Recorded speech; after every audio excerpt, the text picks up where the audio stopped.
It all started with a wink, an unassuming little thing that has led us here today.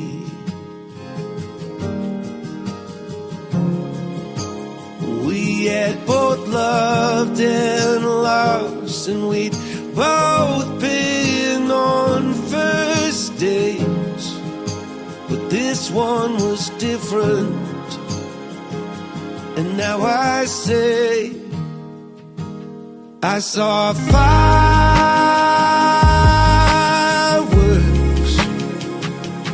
that day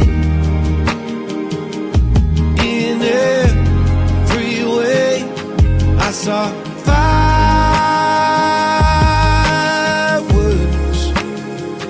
for the second time.